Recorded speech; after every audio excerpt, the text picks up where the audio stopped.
Bonjour à toutes et à tous, bienvenue sur cette nouvelle vidéo de la chaîne Critique Multiverselle, et aujourd'hui nous parlons de la nouvelle série du MCU Ironheart, spin-off du film Black Panther Wakanda Forever, sorti en 2022, et qui est une série annoncée depuis fin 2020, et qui a connu 2 ou 3 problèmes de prod, et ayant mis le temps à se faire.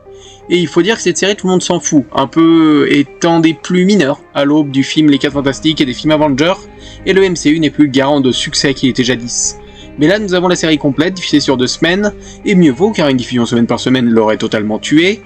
et série qui n'est pas non plus un format extrêmement long. Elle est portée par Dominic Thorne, Anthony Ramos, Manny Montana, Sacha Baron Cohen, Larry Cross ou Alden Ehrenreich dans les rôles les plus importants. L'histoire sur Riri Williams, étudiante brillante du MIT après les événements de Wakanda Forever,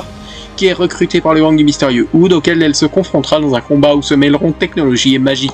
Et c'est une bonne surprise. Alors oui, c'est une série mineure qui a une petite vibe Ryan Coogler, mais manque d'ampleur, et est un épisode filler qui termine cette phase 5 en demi-teinte. Malheureusement, la série ne brille pas par son héroïne, qui est, oui, attachante par certains côtés, mais reste détestable, et son entourage, voire même l'antagoniste, sont plus honorables qu'elle, même si elle s'améliore au fur et à mesure, malgré qu'elle mette en danger les gens qu'elle aime, et que des fois ce soit tout simplement une mauvaise personne, car les péripéties de la série sont la somme de ses erreurs.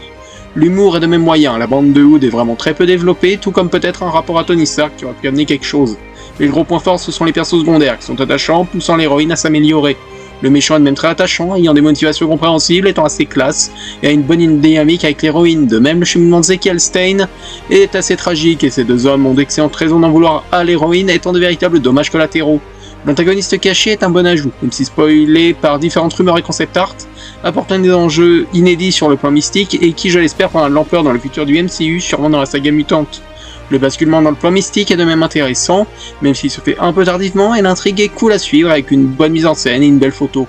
Pour conclure, si cette série est mineure, que son héroïne est peu attachante et que tout aurait pu être bien mieux, Ironheart est intéressante de par ses persos secondaires, point qu'elle gagne par rapport à Born Again, et ses antagonistes, ainsi que son basculement dans le plan mystique qui promet de belles choses pour la suite. C'est la fin de cette critique, merci de votre écoute et à bientôt sur Critique Multiverselle.